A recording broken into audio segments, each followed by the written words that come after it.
ਵਾਹਿਗੁਰੂ ਜੀ ਕਾ ਖਾਲਸਾ ਵਾਹਿਗੁਰੂ ਜੀ ਕੀ ਫਤਿਹ। ਮੈਂ ਤੁਹਾਡੀ ਹੋਸਟ ਨੀਲਮ ਕੌਰ ਤੇ ਮੈਂ ਟੀਵੀ 84 ਦੇ ਸਾਰੇ ਦਰਸ਼ਕਾਂ ਤੇ ਸਰੋਤਿਆਂ ਦਾ ਦਿਲੀ ਸਵਾਗਤ ਕਰਦੀ ਹਾਂ ਪ੍ਰੋਗਰਾਮ ਸੱਚੋ ਸੱਚ ਵਿੱਚ, ਜਿਹੜੇ ਇਸ ਪ੍ਰੋਗਰਾਮ ਨਾਲ ਦੇਸ਼ਾਂ ਵਿਦੇਸ਼ਾਂ ਤੋਂ ਜੁੜ ਚੁੱਕੇ ਨੇ। ਖਾਲਸਾ ਅਫੇਅਰ ਸੈਂਟਰ ਦੇ ਸੰਚਾਲਕ ਡਾਕਟਰ ਅਮਰਜੀਤ ਸਿੰਘ ਜੀ ਰੋਜ਼ਾਨਾ ਹੀ ਤਰ੍ਹਾਂ ਸਟੂਡੀਓ ਵਿੱਚ ਮੇਰੇ ਨਾਲ ਸ਼ਾਮਲ ਨੇ। ਆਉਣਾ ਮਿਲ ਕੇ ਅੱਜ ਦੇ ਅਹਿਮ ਇਸ਼ੂਸ ਉੱਪਰ ਗੱਲਬਾਤ ਕਰਦੇ ਹਾਂ। ਜੀ ਡਾਕਟਰ ਸਾਹਿਬ ਵਾਹਿਗੁਰੂ ਜੀ ਕਾ ਖਾਲਸਾ ਵਾਹਿਗੁਰੂ ਜੀ ਕੀ ਫਤਿਹ। ਜੀ ਡਾਕਟਰ ਸਾਹਿਬ ਜੀ ਆਇਆਂ ਨੂੰ ਪ੍ਰੋਗਰਾਮ ਸੱਚੋ ਸੱਚ ਵਿੱਚ। ਬਹੁਤ ਮਿਹਰਬਾਨੀ ਜੀ ਡਾਕਟਰ ਸਾਹਿਬ ਅੱਜ 23 ਮਈ 2019 9 ਜੇਠ ਨਾਨਕਸ਼ਾਹੀ ਸੰਮਤ 551 ਦਾ ਦਿਨ ਹੈ ਤੇ ਡਾਕਟਰ ਸਾਹਿਬ ਪ੍ਰੋਗਰਾਮ ਸ਼ੁਰੂ ਕਰਨ ਤੋਂ ਪਹਿਲਾਂ ਅਸੀਂ ਆਪਣੇ ਦਰਸ਼ਕਾਂ ਤੇ ਸਰੋਤਿਆਂ ਨੂੰ ਹਮੇਸ਼ਾ ਤਰ੍ਹਾਂ ਦੱਸੀਏ ਵੀਅਰਸ, ਜੇ ਤੁਸੀਂ ਹੱਕ ਸੱਚ ਇਨਸਾਫ ਤੇ ਪੈਰਾ ਦਿੰਦਾ ਇੱਕੋ ਇੱਕ ਚੈਨਲ ਟੀਵੀ 84 ਨੂੰ ਦੇਖਣਾ ਚਾਹੁੰਦੇ ਹੋ ਤਾਂ ਤੁਸੀਂ ਦੇਖ ਸਕਦੇ ਹੋ ਸਪੈਕਟਰਮ ਕੇਬਲ, ਆਰਸੀਨ cable, welfare cable in Canada, roku, Jadoo box, ਸ਼ਾਵਾ, ਫੇਸਬੁੱਕ, ਟੀਵੀ 84 ਦੀ ਐਪ ਰਾਹੀਂ online streaming and IP box ਤੇ ਤੁਸੀਂ ਟੀਵੀ 84 ਨੂੰ ਦੇਖ ਸਕਦੇ ਹੋ। ਵੀਅਰਸ, ਜੇ ਤੁਸੀਂ ਟੀਵੀ 84 ਨਾਲ ਜਾਂ ਪ੍ਰੋਗਰਾਮ ਸੱਚੋ ਸੱਚ ਨਾਲ ਫੇਸਬੁੱਕ ਰਾਹੀਂ ਜੁੜੇ ਹੋ ਤਾਂ ਇਸ ਨੂੰ ਵੱਧ ਤੋਂ ਵੱਧ ਲਾਈਕ ਕਰੋ ਤੇ ਸ਼ੇਅਰ ਕਰੋ ਅਤੇ ਨਾਲ ਹੀ YouTube ਤੇ ਸਬਸਕ੍ਰਾਈਬ ਕਰੋ। ਇਹ ਵੀ ਅਸੀਂ ਆਪਣੇ ਦਰਸ਼ਕਾਂ ਨੂੰ ਦੱਸਦੇ ਕਿ ਤੁਸੀਂ ਟੀਵੀ 84 ਦੀ ਐਪ ਨੂੰ ਐਂਡਰੋਇਡ ਐਂਡ ਐਪ ਸਟੋਰ ਤੇ ਡਾਊਨਲੋਡ ਕਰਕੇ 24 ਆਵਰਸ ਟੀਵੀ 84 ਦੀ ਲਾਈਵ ਸਟ੍ਰੀਮ ਤੁਸੀਂ ਦੇਖ ਸਕਦੇ ਹੋ। Thank you so much. So keep watching TV 84। ਜੀ ਡਾਕਟਰ ਸਾਹਿਬ, ਜਿਸ ਤਰ੍ਹਾਂ ਕਿ ਪ੍ਰੋਗਰਾਮ ਦੇ ਸ਼ੁਰੂ ਵਿੱਚ ਜੋ ਭਾਰਤ ਵਿੱਚ ਜੋ ਪਾਰਲੀਮਾਨੀ ਚੋਣਾਂ ਸਨ ਉਹ ਹੋ ਚੁੱਕੀਆਂ ਹਨ ਔਰ ਉਹਨਾਂ ਦੇ ਨਤੀਜੇ ਸਾਡੇ ਸਾਰਿਆਂ ਦੇ ਸਾਹਮਣੇ ਹਨ ਔਰ ਜੋ ਮੋਦੀ ਦੀ ਪਾਰਟੀ ਹੈ ਉਹ ਕਾਫੀ ਵੱਡੀ ਮੈਜੋਰਟੀ ਦੇ ਨਾਲ ਉਹਨਾਂ ਨੇ ਜਿੱਤ ਪ੍ਰਾਪਤ ਕੀਤੀ ਹੈ ਔਰ ਜਦੋਂ ਇਹਨਾਂ ਦੀ ਸਰਕਾਰ ਆਵੇਗੀ ਤਾਂ ਇਸ ਦੇ ਬਾਬਤ ਸਾਡੇ ਕੋਲ ਕੁਐਸਚਨ ਹੈ, ਅਸੀਂ ਤੁਹਾਡੇ ਕੋਲ ਪੁੱਛਣਾ ਚਾਹੁੰਦੇ ਹਾਂ ਜਿਸ ਤਰ੍ਹਾਂ ਕਿ ਭਾਰਤ ਦੀ ਤਸਵੀਰ ਕੀ ਹੋਵੇਗੀ ਔਰ ਉਹਨਾਂ ਦਾ ਜੋ ਰਵੱਈਆ ਹੈ ਗੁਆਂਢੀ ਦੇਸ਼ਾਂ ਨਾਲ ਉਹ ਕੀ ਹੋਵੇਗਾ ਔਰ ਜੋ ਘੱਟ ਗਿਣਤੀਆਂ ਨਾਲ ਜੋ ਪਹਿਲਾਂ ਹੀ ਉਹਨਾਂ ਨਾਲ ਦੁਰਵਿਹਾਰ ਕੀਤਾ ਜਾਂਦਾ ਹੈ, ਉਹਨਾਂ ਦੇ ਉੱਤੇ ਤਸ਼ੱਦਦ ਕੀਤੇ ਜਾਂਦੇ ਨੇ, ਉਹਨਾਂ ਦਾ ਕੀ ਹੋਏਗਾ, ਇਸ ਬਾਰੇ ਆਪਾਂ ਤੁਹਾਡੇ ਵਿਚਾਰ ਜਾਣਨੇ ਚਾਹਾਂਗੇ। ਜੀ ਡਾਕਟਰ ਸਾਹਿਬ ਕੀ ਕਹਿਣਾ ਚਾਹੋਗੇ? ਦੇਖੋ, ਇਸ ਵੇਲੇ ਇੱਕੋ ਹੀ ਖਬਰ ਜਿਹੜੀ ਖਬਰ ਹੀ ਨਹੀਂ ਹੈ ਕਿਉਂਕਿ ਬਹੁਤ ਵੱਡੀ ਤਬਦੀਲੀ ਹੈ। ਜਦੋਂ ਤੁਸੀਂ ਉਸ ਖਿੱਤੇ ਵੱਲ ਦੇਖਦੇ ਹੋ ਜਿਸ ਦਾ ਨਾਂ ਅੰਗਰੇਜ਼ਾਂ ਦੀ ਜਿਹੜੀ ਇੱਕ ਐਡਮਿਨਿਸਟ੍ਰੇਟਿਵ ਯੂਨਿਟ ਸੀ ਜੀ ਜਾਣ ਲੱਗੇ, ਉਹਨੂੰ ਭਾਰਤ ਕਹਿ ਕੇ ਇੰਡੀਆ ਕਹਿ ਕੇ ਇਹਨਾਂ ਦੇ ਹਵਾਲੇ ਕਰ ਗਏ ਜਿੱਥੇ 1 ਬਿਲੀਅਨ 300 ਮਿਲੀਅਨ ਲੋਕ ਰਹਿੰਦੇ ਨੇ। ਬਿਲਕੁਲ। ਸੋ ਜ਼ਾਹਰ ਹੈ ਦੁਨੀਆ ਦਾ ਹਰ ਚੌਥਾ ਜਾਂ ਪੰਜਵਾਂ ਬੰਦਾ ਜਿਹੜਾ ਹੈ ਉਹ ਉਸ ਖਿੱਤੇ ਦੇ ਵਿੱਚ ਹੀ ਆ ਜਾਂਦਾ ਹੈ ਔਰ ਉਹਨਾਂ ਨੇ ਜਿਹੜਾ 72 ਸਾਲਾਂ ਦੇ ਵਿੱਚ ਇੱਕ ਜਮਹੂਰੀਅਤ ਦੇ ਨਾਂ ਥੱਲੇ, ਡੈਮੋਕ੍ਰੇਸੀ ਦੇ ਨਾਂ ਥੱਲੇ ਇੱਕ ਫਰਾਡ ਬਣਾਇਆ, ਬਿਲਕੁਲ ਉਹਨੂੰ ਵੇਚਿਆ, ਪਰੋਸਿਆ। ਜੀ ਉਸੇ ਹੀ ਜਿਹੜਾ ਰੀਤ ਦੀ ਕੰਟੀਨਿਊਟੀ ਸੀ ਕਿ ਪਾਰਲੀਮਾਨੀ ਚੋਣਾਂ। ਸੋ ਜ਼ਾਹਰ ਹੈ ਚੋਣਾਂ ਦੀ ਜਿਹੜੀ ਹੈ ਉਹ ਗੱਲ ਅਖੀਰਲੇ 6 ਮਹੀਨੇ ਸ਼ੁਰੂ ਹੋ ਜਾਂਦੀ, 6 ਮਹੀਨੇ ਪਹਿਲਾਂ। ਜੀ ਔਰ ਇਹ ਵੀ ਜਿਹੜੀ ਵੱਡੀ ਜਮਹੂਰੀਅਤ ਔਰ ਜਿਸ ਅੰਦਾਜ਼ ਦੇ ਵਿੱਚ ਲਗਭਗ ਸਵਾ ਮਹੀਨਾ ਇਹ ਉਹ ਕਿੰਨੇ ਫੇਜ਼ਸ ਦੇ ਵਿੱਚ ਚੋਣਾਂ ਕਰਦੇ ਰਹੇ ਇੱਕ ਸਿਰੇ ਤੋਂ ਦੂਸਰੇ ਸਿਰੇ ਤੱਕ, ਉਹ ਵੀ ਲੋਕਾਂ ਨੂੰ ਕੰਜ਼ਿਊਮ ਰੱਖਿਆ। ਜੀ ਫਿਰ ਚੋਣ ਨਤੀਜਿਆਂ ਦਾ ਦੌਰ ਆ ਗਿਆ। ਬਿਲਕੁਲ। ਓਪੀਨੀਅਨ ਪੋਲਸ ਨੇ 3 ਦਿਨ ਚੰਗਾ ਐਂਟਰਟੇਨ ਕੀਤਾ ਤੇ ਫਿਰ ਜਿਹੜਾ ਅੱਜ ਜਦੋਂ ਅਸੀਂ ਦੇਖਦੇ ਹਾਂ ਕਿ ਹੁਣ ਤਾਂ ਆਲਮੋਸਟ ਸਾਰੇ ਨਤੀਜੇ ਨੇੜੇ ਤੇੜੇ ਪਹੁੰਚ ਗਏ ਨੇ ਜੀ ਔਰ ਪਿਛਲੀ ਰਾਤ ਬਹੁਤ ਸਾਰੇ ਜਾਗਦੇ ਰਹੇ, ਮੈਂ ਵੀ ਉਹਨਾਂ ਚੋਂ ਇੱਕ ਸੀ ਜਿਨ੍ਹਾਂ ਨੇ ਇਹ ਸਾਰੇ ਨੂੰ ਦੇਖਿਆ ਕਿ ਕੀ ਰੁਝਾਨ, ਪਹਿਲਾਂ ਰੁਝਾਨ ਆਉਂਦੇ ਨੇ, ਟ੍ਰੈਂਡਸ, ਫਿਰ ਸੀਟਾਂ ਅਨਾਉਂਸ ਹੁੰਦੀਆਂ। ਹਾਲਾਂਕਿ ਅਸੀਂ ਪਹਿਲਾਂ ਹੀ ਜਿਹੜੀਆਂ EVM ਮਸ਼ੀਨਾਂ ਦੇ ਹਵਾਲੇ ਨਾਲ ਇਹ ਸਵਾਲ ਚੁੱਕੇ ਗਏ ਸੀ ਔਰ ਇਹ ਸਵਾਲ ਬੜਾ ਜੈਨੂਇਨ ਹੈ ਕਿ ਇਹਨਾਂ ਮੁਲਕਾਂ ਦੇ ਵਿੱਚ, ਯੂਰਪ ਹੋਏ, ਅਮਰੀਕਾ ਹੋਏ, 18ਵੀਂ 19ਵੀਂ ਸਦੀ ਦੇ ਵਿੱਚ ਸਾਇੰਸ ਦੀਆਂ ਕਾਢਾਂ ਨਿਕਲੀਆਂ। ਹਰ ਚੀਜ਼ ਜਿਵੇਂ ਅਸੀਂ ਬੈਠੇ ਹਾਂ, ਰੌਸ਼ਨੀ, ਬਿਜਲੀ ਔਰ 에ਅਰ ਕੰਡੀਸ਼ਨ ਔਰ ਜਹਾਜ਼, ਇਹ ਸਾਰੇ ਇਹਨਾਂ ਨੇ ਕੱਢੇ ਨੇ। ਔਰ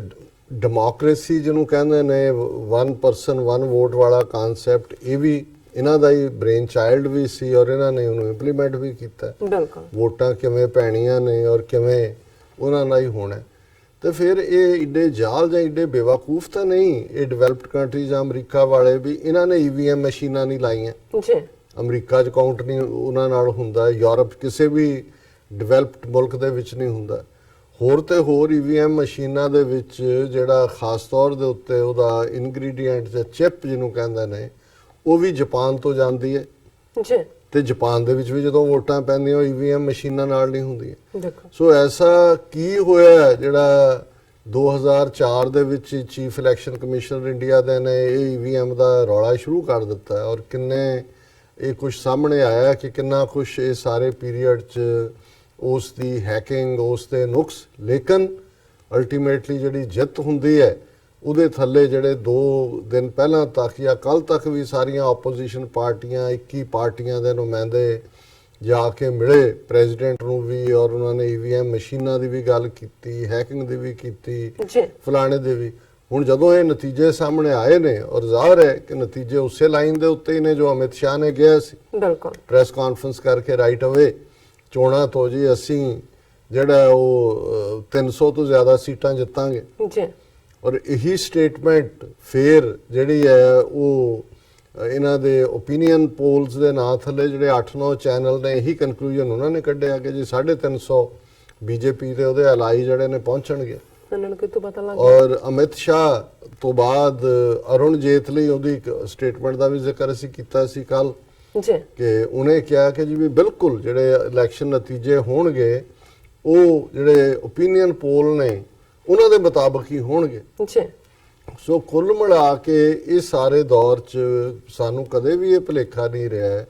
ਪਹਿਲਾਂ ਤਾਂ ਵੈਸੇ ਵੀ ਉਹ ਈਵੀਐਮ ਮਸ਼ੀਨਾਂ ਦੀ ਚਿਪ ਬਦਲੀ ਜਾਏ, ਚਿਪ ਰਾਹੀਂ ਹੈਕਿੰਗ ਹੋਏ ਜਾਂ ਉਹਦੀ ਕੈਲੀਬ੍ਰੇਸ਼ਨ ਹੋਏ ਜਾਂ ਲੋਕਾਂ ਦੇ ਦਿਮਾਗਾਂ ਦੇ ਵਿੱਚ ਨਫ਼ਰਤ ਦੀ ਚਿਪ ਪਾ ਦਿੱਤੀ ਜਾਏ ਜੀ ਔਰ ਨਫ਼ਰਤ ਇੱਕ ਸਿਰੇ ਤੋਂ ਦੂਸਰੇ ਸਿਰੇ ਤੱਕ ਵੇਚੀ ਜਾਏ, ਪਰੋਸੀ ਜਾਏ, ਖਵਾਈ ਜਾਏ, ਫਿਜ਼ਾ ਦੇ ਵਿੱਚ ਨਫ਼ਰਤ ਹੋਏ ਕਿ ਸਾਹ ਵੀ ਤੁਸੀਂ ਨਫ਼ਰਤ ਦਾ ਲਓ ਤੇ ਫਿਰ ਨਫ਼ਰਤ ਦੇ ਹੀ ਬੱਚੇ ਜੰਮਦੇ ਨੇ ਜੋ ਤੁਸੀਂ ਆਲੇ ਦੁਆਲੇ ਕਰ ਰਹੇ ਹੁੰਦੇ ਹੋ। ਬਿਲਕੁਲ। ਸੋ ਕੁੱਲ ਮਿਲਾ ਕੇ ਇਹਦੇ 'ਚ ਕੋਈ ਸ਼ੱਕ ਨਹੀਂ ਹੈ ਕਿ ਇੱਕ ਪਾਸੇ ਇਹ ਚਰਚਾ ਰਹੀ, ਲੇਕਿਨ ਇਹਦੇ 'ਚ ਵੀ ਕੋਈ ਸ਼ੱਕ ਨਹੀਂ ਹੈ ਕਿ ਜਿਹੜੀ ਬੀਜੇਪੀ ਜਿਸ ਦੀ ਮਾਂ ਆਰਐਸਐਸ ਹੈ, ਜਿਸ ਆਰਐਸਐਸ ਜਮਾਤ ਦਾ ਜਨਮ ਨਫ਼ਰਤ ਦੀ ਕੁੱਖ 'ਚੋਂ ਹੋਇਆ 1924-25 ਦੇ ਨੇੜੇ, ਅਸੀਂ ਦੇਖਦੇ ਹਾਂ ਕਿ ਇੱਕ ਪਾਸੇ ਖਿਲਾਫਤ ਲਹਿਰ ਚੱਲੀ ਕਿਉਂਕਿ ਫਸਟ ਵਰਲਡ ਵਾਰ ਖਤਮ ਹੋਇਆ ਸੀ, ਆਟੋਮਨ ਅੰਪਾਇਰ ਦੀ ਤਾਕਤ ਖਤਮ ਹੋਈ ਔਰ ਜਿਹੜੀ ਖਲੀਫੇ ਦੀ ਪ੍ਰੋਸੈਸ ਸੀ ਉਹ ਵੀ ਖਤਮ ਕਰ ਦਿੱਤੀ ਬ੍ਰਿਟਿਸ਼ਰਸ ਨੇ। ਬਹੁਤ ਸਾਰੀ ਟੈਰੀਟਰੀ ਉਹਨਾਂ ਤੋਂ ਖੋਹ ਲਈ ਔਰ ਅਤਾ ਤੁਰਕ ਨੇ ਆਪਣਾ ਕੰਮ ਸ਼ੁਰੂ ਕੀਤਾ। ਲੇਕਿਨ ਭਾਰਤ ਦੇ ਵਿੱਚ ਇੱਕ ਤਹਿਰੀਕ ਸ਼ੁਰੂ ਤੋਂ ਪਤਾ ਨਹੀਂ ਕਿੱਥੋਂ ਹੋਈ ਪਰ ਭਾਰਤ 'ਚ ਉਹਦਾ ਮਾਲਾਬਾਰ ਔਰ ਸਾਊਥ 'ਚ ਉਹਦਾ ਜ਼ਿਆਦਾ ਜ਼ੋਰ ਹੋਇਆ ਕਿ ਜੀ ਖਲੀਫਾ ਵਾਪਸ ਲਿਆਓ। ਔਰ ਜ਼ਾਹਰ ਹੈ ਕਿ ਉਸ ਪੀਰੀਅਡ ਦੇ ਵਿੱਚ ਕਿਵੇਂ ਅੱਜ ਜਿੱਥੋਂ ਤੱਕ ਕਿ ਹਿੰਦੂਤਵਾਦ ਦੀ ਆਈਡੀਓਲੋਜੀ ਪਹੁੰਚੀ ਹੈ, ਜੇ ਇਸ ਦੀਆਂ ਅਸੀਂ ਜੜ੍ਹਾਂ ਦੇਖੀਏ ਉਦੋਂ ਕਾਇਦੇ ਆਜ਼ਮ ਮੁਹੰਮਦ ਅਲੀ ਜਿਨ੍ਹਾਂ ਕਾਂਗਰਸ ਦਾ ਹਿੱਸਾ ਸਨ, ਬਿਲਕੁਲ ਉਹਨਾਂ ਨੇ ਖਿਲਾਫਤ ਲਹਿਰ ਦੀ ਜਿਹਦੇ ਵਿੱਚ ਸਾਊਥ ਇੰਡੀਆ ਦੇ ਮੁਸਲਮਾਨ ਜ਼ਿਆਦਾ ਸ਼ਾਮਲ ਹੋਏ, ਮਾਲਾਬਾਰ ਦੇ ਔਰ ਦੂਸਰੇ, ਉਹਨਾਂ ਨੇ ਉਹਦਾ ਵਿਰੋਧ ਕੀਤਾ ਸੀ। ਉਹਨਾਂ ਨੇ ਕਿਹਾ ਸੀ ਇਹ ਮਜ਼ਹਬ ਨੂੰ ਲਿਆ ਕੇ ਵਿੱਚ ਸਿਆਸਤ ਦੇ ਨਾ ਵਾੜੋ ਇੱਥੇ, ਲੇਕਿਨ ਗਾਂਧੀ ਉਹਨਾਂ ਦੀ ਹਮਾਇਤ 'ਚ ਆ ਗਿਆ ਸੀ ਜੀ ਔਰ ਗਾਂਧੀ ਨਹੀਂ ਹਨ ਕਿਉਂਕਿ ਔਰ ਗਾਂਧੀ ਨੇ ਬਾਅਦ 'ਚ ਮਜ਼ਹਬ ਦਾ ਨਾਂ ਰਾਮ ਰਾਜ ਦੇ ਨਾਂ ਥੱਲੇ ਕਿਵੇਂ ਉਹਨੇ ਰਲਗੱਡ ਕੀਤਾ ਹਿੰਦੂ ਥਾਟ ਨੂੰ ਔਰ ਹਿੰਦੂ ਰਾਮ ਰਾਜ ਦੇ ਕਨਸੈਪਟ ਨੂੰ ਕਾਂਗਰਸ ਦੇ ਨਾਲ ਜੋੜ ਕੇ, ਉਹ ਬਾਅਦ ਦੀ ਕਹਾਣੀ ਹੈ ਕਿ ਉਸ 'ਚੋਂ ਹੀ ਅੱਜ ਬੇਸ਼ੱਕ ਨੱਥੂ ਰਾਮ ਗੋਡਸੇ ਉਹਦਾ ਹਥਿਆਰ ਹੈ ਉਹਦਾ ਗਾਂਧੀ ਦਾ, ਲੇਕਿਨ ਇਹਦੇ 'ਚ ਕੋਈ ਸ਼ੱਕ ਨਹੀਂ ਹੈ ਕਿ ਜਿਹੜਾ ਰਾਮ ਰਾਜ ਗਾਂਧੀ ਨੇ ਜਿਹੜਾ ਹਿੰਦੂਤਵਾ ਫੈਕਟਰ ਦਾ ਕਲਪਿਆ ਸੀ ਇੰਪਲੀਮੈਂਟ ਅਲਟੀਮੇਟਲੀ ਹਿੰਦੂਤਵਾ ਉਸ ਰਾਮ ਰਾਜ ਦਾ ਨਾਂ ਹੀ ਹੈ। ਹੋਰ ਰਾਮ ਦਾ ਕਿਹੜਾ ਰਾਜ ਸੀ ਜੋ ਕੁਝ ਇਹ ਕਰ ਰਹੇ ਨੇ, ਕਿਉਂਕਿ ਗਾਂਧੀ ਵੀ ਵਰਣ ਆਸ਼ਰਮ 'ਚ ਯਕੀਨ ਰੱਖਦਾ ਸੀ, ਜ਼ਾਤ ਪਾਤੀ ਸਿਸਟਮ 'ਚ। ਤੁਸੀਂ ਸਾਰੇ ਕੰਪਲੀਟ ਵਰਕਸ ਆਫ ਗਾਂਧੀ ਜਿਹੜੇ ਇਹਨਾਂ ਦੀ ਇਨਫੋਰਮੇਸ਼ਨ ਬ੍ਰਾਡਕਾਸਟਿੰਗ ਮਿਨਿਸਟਰੀ ਨੇ ਛਾਪੇ ਹੋਏ ਨੇ ਉਹ ਕੱਢ ਲਓ, ਤੁਹਾਨੂੰ ਕਿਤੇ ਨਹੀਂ ਹੋਏਗਾ ਵੀ ਉਹ ਕਾਸਟ ਸਿਸਟਮ ਨੂੰ ਉਹਨੇ ਕੰਡੈਮ ਕੀਤਾ। ਹਾਂ, ਸ਼ੂਦਰਾਂ ਦੇ ਨਾਲ ਬਿਹਤਰ ਜਿਹੜਾ ਸਲੂਕ ਹੋਏ ਇਸ ਦੀ ਉਹ ਐਡਵੋਕੇਸੀ ਕਰਦਾ ਸੀ। ਸੋ ਹਰ ਚੀਜ਼ ਜਿੰਨੇ ਹਿੰਦੂਤਵਾ ਦੇ ਸਿੰਬਲ ਨੇ ਉਹਨਾਂ ਨੂੰ ਪੋਲੀਟੀਕਲ ਰੈਲੀਜ਼ ਦੇ ਵਿੱਚ ਵੀ ਲਿਆਣਾ, ਜਾਂ ਉਸ ਦਾ ਜਿਹੜਾ ਬੜਾ ਪਪੂਲਰ ਗੀਤ ਅੱਜ ਵੀ ਗਾਇਆ ਜਾਂਦਾ ਹੈ ਕਿ ਜੀ ਰਘੁਵਰ ਰਾਗ ਵਿਰਾਜਾ ਰਾਮ ਪਤਿਤ ਪਾਵਨ ਸੀਤਾ ਰਾਮ। ਨਹੀਂ, ਹੁਣ ਕੀ ਹੈ ਪਤਿਤ ਪਾਵਨ ਸੀਤਾ ਰਾਮ ਕੌਣ ਹੈ? ਸੀਤਾ ਦਾ ਘਰ ਵਾਲਾ ਰਾਮ ਰਾਜ। ਹੁਣ ਉਹੀ ਜੇ ਇਹ ਜੈ ਸ਼੍ਰੀ ਰਾਮ ਕਹਿੰਦੇ ਨੇ ਤੇ ਰਾਮ ਰਾਜ ਦੀ ਗੱਲ ਤਾਂ ਉੱਥੋਂ ਹੀ ਆਈ। ਸੋ ਮੈਂ ਸਮਝਦਾ ਵੀ ਕਈ ਵਾਰ ਜਦੋਂ ਅਸੀਂ ਅੱਜ ਇਹਨਾਂ ਨਤੀਜਿਆਂ ਦੀ ਗੱਲ ਕਰ ਰਹੇ ਹਾਂ, ਮੇਰਾ ਵੀਕਲੀ ਕਾਲਮ ਜਿਹੜਾ 1 ਦਰਜਨ ਤੋਂ ਜ਼ਿਆਦਾ ਨਿਊਜ਼ਪੇਪਰ 'ਚ 2 ਕਾਲਮ ਹੁੰਦੇ ਨੇ ਅੱਡ-ਅੱਡ, ਉਹਦੇ ਜਦੋਂ ਮੈਂ ਅੱਜ ਲਿਖ ਰਿਹਾ ਸੀ ਤੇ ਇੱਕ ਕਾਲਮ ਦੀ ਹੈਡਲਾਈਨ 'ਚ ਹੀ ਮੈਂ ਇਹ ਕਿਹਾ ਕਿ ਅੱਜ ਇੱਕ ਵਾਰ ਫੇਰ ਕਾਇਦੇ ਆਜ਼ਮ ਮੁਹੰਮਦ ਅਲੀ ਜਿਨਾ ਠੀਕ ਸਾਬਤ ਹੋਏ। ਹੁਣ ਜ਼ਾਹਰ ਹੈ ਕਿ ਉਹਨਾਂ ਨੇ ਵੀ ਜਦੋਂ ਉਹ ਬਿਲਕੁਲ ਸੈਕੂਲਰ ਕ੍ਰੈਡੈਂਸ਼ੀਅਲ ਵਾਲੀ ਕਾਂਗਰਸ ਦੇ ਨਾਲ ਗਾਂਧੀ ਔਰ ਇਹ ਸਾਰਿਆਂ ਦੇ ਨਾਲ ਜੁੜ ਕੇ ਕੰਮ ਕਰ ਰਹੇ ਸੀ, ਉਹ ਸੱਚਮੁੱਚ ਉਸ ਸੁਸਾਇਟੀ ਨੂੰ ਜਿਹੜਾ ਹੈ ਉਹ ਵਿਜ਼ੂਅਲਾਈਜ਼ ਕਰਦੇ ਸੀ ਜਿੱਥੇ ਕਿ ਸੈਕੂਲਰ ਵੈਲਿਊਜ਼ ਹੋਣਗੀਆਂ ਪਰ ਕੋਈ ਮਜ਼ਹਬ ਡੋਮੀਨੇਟ ਨਹੀਂ ਕਰੇਗਾ, ਲੋਕਾਂ ਦਾ ਪਰਸੂਟ ਆਫ ਹੈਪੀਨੈਸ ਦਾ ਕਨਸੈਪਟ ਹੋਏਗਾ। ਲੇਕਿਨ ਜਿਉਂ ਹੀ ਉਹਨਾਂ ਨੇ ਔਰ ਖਿਲਾਫਤ ਲਹਿਰ ਵੇਲੇ ਇਹ ਗੱਲ ਸਾਹਮਣੇ ਆਈ ਕਿ ਗਾਂਧੀ ਤਾਂ ਈਵਨ ਭਾਰਤ ਦੇ ਮੁਸਲਮਾਨਾਂ ਨੂੰ ਵੀ ਮਜ਼ਹਬ ਦੇ ਨਾਂ ਤੇ ਵਰਤ ਰਿਹਾ ਜੀ, ਔਰ ਫਿਰ ਇਹ ਜਿਉਂ-ਜਿਉਂ ਗੱਲ ਖੁੱਲਦੀ ਚਲੀ ਗਈ ਉਹਨਾਂ ਨੇ ਇਹ ਗੱਲ ਚੰਗੀ ਤਰ੍ਹਾਂ ਦੇਖ ਲਈ ਕਿ ਭਾਈ ਇਹਨਾਂ ਦੇ ਜਿਹੜੇ ਸੈਕੂਲਰ ਲਬਾਦਾ ਉਹਦੇ ਥੱਲੇ ਇੱਕ ਹਿੰਦੂਤਵ ਹੀ ਲੁਕਿਆ ਹੋਇਆ ਹੈ। ਬਿਲਕੁਲ। ਔਰ ਅੱਜ ਜਦੋਂ ਅਸੀਂ ਗੱਲ ਕਰਦੇ ਹਾਂ, ਅੱਜ ਹਾਲਾਂਕਿ ਬਹੁਤ ਸਾਰੀਆਂ ਫੋਨ ਕਾਲਾਂ, ਬਹੁਤ ਸਾਰੇ ਕੁਝ ਜਿਹੜੇ ਨੇ, ਮੈਂ ਹਰ ਇੱਕ ਨੂੰ ਵਧਾਈ ਦਿੱਤੀ। ਮੈਂ ਕਿਹਾ ਜੀ ਇਹ ਚੰਗਾ ਹੋ ਗਿਆ, ਬਹੁਤ ਚੰਗਾ ਹੋ ਗਿਆ। ਕਹਿੰਦੇ ਜੀ ਇਹ ਕਿ ਵਧਾਈ ਵਾਲੀ ਕਿਹੜੀ ਗੱਲ ਹੈ। ਮੈਂ ਕਿਹਾ ਜੀ ਇਹ ਜਿਹੜਾ ਪਰਦੇ ਮੇ ਰਹਿਨੇ ਦੋ ਸੀ, ਪਰਦਾ ਚੁੱਕਿਆ ਗਿਆ, ਜੀ, ਤੁਹਾਨੂੰ ਨਜ਼ਰ ਆ ਗਿਆ। ਜੇ ਇਹਨਾਂ ਨੂੰ ਤੁਸੀਂ ਜੈਨੂਇਨ ਵੀ ਕਹਿਣਾ ਹੈ ਵੋਟਾਂ ਨੂੰ, ਇੱਕ ਸਿਰੇ ਤੋਂ ਦੂਸਰੇ ਸਿਰੇ ਤੱਕ ਕਿ ਭਾਰਤ ਦੇ ਵਿੱਚ ਹਿੰਦੂਤਵਾਦੀ ਆਈਡੀਓਲੋਜੀ ਇੱਕ ਸਿਰੇ ਤੋਂ ਦੂਸਰੇ ਸਿਰੇ ਤੱਕ ਉਹਦੇ ਹਮਾਇਤੀ ਨੇ, ਜੀ, ਉਹ ਚਾਚ ਨੇ ਹਿੰਦੂ ਰਾਸ਼ਟਰ ਦਾ। ਉਹਨਾਂ ਦੀ ਜਿਹੜੀ ਗੱਲ ਹੈ, ਜਿਹੜਾ ਉਹਨਾਂ ਦੇ ਅੰਦਰ ਹਿੰਦੂ ਲੁਕਿਆ ਹੋਇਆ ਸੀ, ਆਰਐਸਐਸ ਬੀਜੇਪੀ ਨੇ, ਆਰਐਸਐਸ 95 ਸਾਲ ਤੋਂ ਲੱਗਾ ਹੋਇਆ ਸੀ। ਪਿਛਲੇ 5 ਸਾਲ 'ਚ ਇਹਨਾਂ ਨੇ ਇੱਕ ਸਿਰੇ ਤੋਂ ਦੂਸਰੇ ਸਿਰੇ ਤੱਕ ਉਹ ਹਿੰਦੂ ਬਾਹਰ ਲੈ ਆਂਦਾ, ਉਹ ਭਾਵੇਂ ਕਿਸੇ ਖਿੱਤੇ 'ਚ ਵੀ ਹੋਏ। ਔਰ ਉਹਨਾਂ ਨੂੰ ਚੰਗਾ ਲੱਗਦਾ ਹੈ ਕਿ ਵੀ ਇਹ ਮੁਸਲਮਾਨਾਂ ਨੂੰ, ਸਿੱਖਾਂ ਨੂੰ, ਈਸਾਈਆਂ ਨੂੰ ਕੁੱਟ ਚਾੜੋ, ਪਾਕਿਸਤਾਨ ਨੂੰ ਕਹੋ ਜੀ ਘਰ ਮੇ ਘੁਸ ਕੇ ਮਾਰਾ ਔਰ ਸਾਰਿਆਂ ਦੇ ਜਿਹੜੇ ਨੇ ਹੱਕ ਖੋਲੋ ਔਰ ਜੈ ਸ਼੍ਰੀ ਰਾਮ ਕਰੋ। ਹੁਣ ਭੁਲੇਖਾ ਤਾਂ ਹੁਣ ਉਹਨਾਂ ਨੂੰ ਹੈ। ਔਰ ਮੈਂ ਫਿਰ ਲਾਈਟਰ ਵੇਂਜ ਕਿਹਾ, ਮੈਂ ਕਿਹਾ ਜੀ ਜਿਹੜੇ ਸਿੱਖ ਸਾਡੇ ਤੋਂ ਖਾਲਿਸਤਾਨੀ ਨਹੀਂ ਬਣੇ ਉਹਨਾਂ ਨੂੰ ਹੁਣ ਇਹ ਬਣਾਉਣਗੇ। ਉਹਨਾਂ ਨੂੰ ਚੰਗੀ ਤਰ੍ਹਾਂ ਸਮਝ ਆਏਗੀ ਵੀ ਇਹਨਾਂ ਦੀ ਆਈਡੀਓਲੋਜੀ ਤੇ ਇਹਨਾਂ ਦੀ ਵਿਚਾਰਧਾਰਾ ਕੀ ਹੈ। ਸੋ ਜ਼ਾਹਿਰ ਹੈ ਕਿ ਗੱਲ ਜਿਹੜੀ ਜਿੱਥੇ ਤੱਕ ਅੱਜ ਪਹੁੰਚੀ, ਇਸ ਦੇ ਲਈ ਤਾਂ ਗਰਾਊਂਡ ਵਰਕ 95 ਸਾਲ ਤੋਂ ਹੋ ਰਿਹਾ ਸੀ ਔਰ ਉਸੇ ਦੇ ਥੱਲੇ ਗਾਂਧੀ ਵੀ ਉਸ ਪਾਸੇ ਹੀ ਕੰਮ ਕਰ ਰਿਹਾ ਸੀ, ਸੌਫਟ ਹਿੰਦੂਤਵਾਦ ਦੇ ਥੱਲੇ। ਆਰਐਸਐਸ ਜਿਹੜੀ ਬਾਅਦ ਦੇ ਵਿੱਚ ਹਿੰਦੂ ਮਹਾਸਭਾ ਵੀ ਇੱਕ ਉਸ ਪੀਰੀਅਡ ਦੇ ਵਿੱਚ ਹੀ ਮਦਨ ਮੋਹਨ ਮਾਲਵੀਆ ਨੇ ਬਣਾਈ, ਪਰ ਬਾਅਦ ਦੇ ਵਿੱਚ ਸਾਵਰਕਰ ਜਿਹਦਾ ਚੇਲਾ ਨਥੂਰਾਮ ਗੋਡਸੇ ਨੇ ਸੀ, ਜਿਹਨੂੰ ਗਾਂਧੀ ਨੇ ਮਾਰਿਆ, ਸਾਵਰਕਰ ਪ੍ਰੈਜ਼ੀਡੈਂਟ ਸੀ ਹਿੰਦੂ ਮਹਾਸਭਾ ਦਾ। ਸੋ ਇਹ ਜਿਹੜੀ ਗੱਲ ਕਿ ਜੀ ਕਾਇਦੇ ਆਜ਼ਮ ਨੇ ਟੂ ਨੇਸ਼ਨ ਥਿਊਰੀ ਕਹਿ ਕੇ ਤੇ ਤੋੜ ਦਿੱਤਾ, ਇਹ ਗੱਲ ਠੀਕ ਨਹੀਂ ਹੈ। ਕਿਉਂਕਿ ਇਹਨਾਂ ਨੇ ਹੀ, ਔਰ ਜੇ ਤੁਸੀਂ ਸਾਰੀ ਆਰਐਸਐਸ ਦੀ ਵਿਚਾਰਧਾਰਾ ਜਿਹੜਾ ਨਾਜ਼ੀਵਾਦ ਤੋਂ ਪ੍ਰਭਾਵਿਤ ਸੀ, one nation one race one leader, Hindu Hindi Hindustan concept ਹੀ ਉੱਥੋਂ ਆਇਆ। ਸੋ ਉਹਦੇ ਲਈ ਉਹ ਬੜੀ ਡਿਲੀਜੈਂਟਲੀ ਉਹਨਾਂ ਨੇ ਇਹਦੇ ਤੇ ਕੰਮ ਕੀਤਾ। 2014 ਤੋਂ ਪਹਿਲਾਂ ਅਸੀਂ ਦੇਖਦੇ ਹਾਂ ਕਿ ਕਿਵੇਂ ਮੀਡੀਆ ਨੂੰ ਉਹਨਾਂ ਨੇ ਕੰਟਰੋਲ ਕੀਤਾ ਔਰ ਇਹਨਾਂ 5 ਸਾਲਾਂ 'ਚ ਕਿਵੇਂ ਉਹਨਾਂ ਨੇ ਸੋਸ਼ਲ ਮੀਡੀਆ ਜਿਹੜਾ ਹੈ ਉਸ ਦੇ ਵਿੱਚ ਹਜ਼ਾਰਾਂ ਬੰਦੇ ਇੰਪਲੋਏ ਕਰਕੇ ਬਿਠਾਏ, ਕਿਵੇਂ ਉਹਨਾਂ ਨੇ ਪੈਸਾ ਜਿਹੜਾ ਹੈ ਉਹ ਕੀਤਾ। ਸੰਗਠਨ ਉਹਨਾਂ ਦੇ ਕੋਲ ਹੈ ਹੀ ਸੀ, ਆਰਗੇਨਾਈਜੇਸ਼ਨ ਸ਼ਾਖਾ ਲੈਵਲ ਤੇ। ਇਹ ਜਿਹੜੀ ਇਸ ਕਿਸਮ ਦੀ ਵਿਕਟਰੀ ਜਾਂ ਦੂਜੀ ਹੁੰਦੀ ਹੈ, ਅੱਜ ਉੱਥੇ ਇਲੈਕਸ਼ਨਾਂ ਲੜਨ ਦਾ ਮਤਲਬ ਹੈ ਕਰੋੜਾਂ ਰੁਪਏ ਤੁਹਾਡੀ ਕਿੱਟੀ 'ਚ ਹੋਣ, ਤੁਹਾਡੇ ਕੋਲ ਇੱਕ ਪੂਰੀ ਵਰਕਰਾਂ ਦੀ ਫੌਜ ਗ੍ਰਾਸ ਰੂਟ ਲੈਵਲ ਤੇ, ਹਰ ਖਿੱਤੇ ਦੇ ਵਿੱਚ ਕਿਹੜਾ ਕਬੀਲਾ ਹੈ, ਕਿਹੜੀਆਂ ਜ਼ਾਤਾਂ ਦੀ ਕਿੰਨੀਆਂ ਵੋਟਾਂ ਨੇ, ਕਿਹਦਾ ਕੀ ਹੈ, ਉਹਨਾਂ ਦਾ ਉਮੀਦਵਾਰ ਕੀ ਹੈ, ਖਰੀਦਣਾ ਤੁਸੀਂ ਕਿੱਥੇ ਹੈ, ਵੇਚਣਾ ਤੁਸੀਂ ਕਿੱਥੇ ਹੈ, ਔਰ ਉਸ ਸਾਰੇ 'ਚੋਂ ਤੁਸੀਂ ਕੀ ਕੱਢਣਾ। ਬਿਲਕੁਲ। ਸੋ ਜ਼ਾਹਰ ਹੈ ਕਿ ਜਿਵੇਂ ਉਹ ਕਹਿੰਦੇ ਨੇ ਕਿ ਵੀ ਡੈਵਲ ਮਸਟ ਬੀ ਗਿਵਨ ਹਿਸ ਡਿਊ, ਸ਼ੈਤਾਨ ਨੂੰ ਵੀ ਉਹਦਾ ਬਣਦਾ ਹੱਕ ਦੇਣਾ ਚਾਹੀਦਾ। ਇਹ 'ਚ ਕੋਈ ਸ਼ੱਕ ਨਹੀਂ ਹੈ ਕਿ ਮੋਦੀ ਨੇ ਬੜਾ ਜ਼ਬਰਦਸਤ ਕੈਂਪੇਨ ਆਰਐਸਐਸ ਦੀ ਸਰਪ੍ਰਸਤੀ ਦੇ ਥੱਲੇ ਰਨ ਕੀਤਾ। ਇੱਕ ਨੁਕਤਾ ਉਹਨੇ ਦੇਖ ਲਿਆ, ਕਿਉਂਕਿ 5 ਸਾਲ ਦੇ ਵਿੱਚ ਹਰ ਫਰੰਟ ਦੇ ਉੱਤੇ ਜੋ ਕੁਛ ਉਹਨੇ 2014 'ਚ ਕਿਹਾ ਸੀ, ਐਨ ਅੱਧ ਜੇ 'ਚ ਆ ਕੇ ਜਦੋਂ ਕਿ ਨਾ ਨੌਕਰੀਆਂ ਪ੍ਰੋਡਿਊਸ ਹੋਈਆਂ, ਕਾਲਾ ਧਨ ਵਾਪਸ ਕੀ ਆਣਾ ਸੀ, ਸੇਫਟੀ ਸਿਕਿਉਰਿਟੀ ਵੀ ਨਾ ਹੋਈ, ਤਾਂ ਇਹਨੂੰ ਅਮਿਤ ਸ਼ਾਹ ਨੂੰ ਇੱਕ ਪ੍ਰੈਸ ਕਾਨਫਰੰਸ ਪੁੱਛਿਆ ਕਿ ਜੀ ਉਹ ਹਰ ਇੱਕ ਦੇ ਅਕਾਊਂਟ 'ਚ 15-15 ਲੱਖ ਰੁਪਈਆ ਸਵਿਸ ਮਨੀ ਆਣੀ ਸੀ ਉਹਨਾਂ ਦੇ ਬੈਂਕਾਂ 'ਚੋਂ, ਤਾਂ ਉਹਨੇ ਕਿਹਾ ਵੀ ਉਹ ਤਾਂ ਇੱਕ ਜੁਮਲਾ ਥਾ। ਮਾਈ ਗॉड। ਸੋ ਮਤਲਬ ਇਹਦੇ ਬਾਵਜੂਦ ਜੇ ਪਤਾ ਹੈ ਕਿ ਜੁਮਲੇਬਾਜ਼ ਉਹਦਾ ਨਾਂ, ਉਸ ਤੋਂ ਬਾਅਦ ਇੱਕ ਜਿੱਥੇ ਉਹਦੇ ਬਾਕੀ ਨਾਂ ਰੱਖੇ ਸੀ ਫੇਕੂ ਮੋਦੀ ਔਰ ਹੋਰ ਮੋਦੀ, ਉੱਥੇ ਜੁਮਲੇਬਾਜ਼ ਮੋਦੀ ਵੀ ਹੋਗਾ, ਉਹਨੂੰ ਕੀ ਫਰਕ ਪੈਂਦਾ? ਕਿਉਂਕਿ ਉਹਨਾਂ ਨੇ ਇਹ ਦੇਖ ਲਿਆ ਔਰ ਇਹਦੇ 'ਚ ਕੋਈ ਸ਼ੱਕ ਨਹੀਂ ਹੈ ਕਿ ਉਹ ਇੱਕ ਉਹਨਾਂ ਦਾ ਇੱਕ ਕੰਮ ਕਰਨ ਦਾ ਢੰਗ ਹੈ,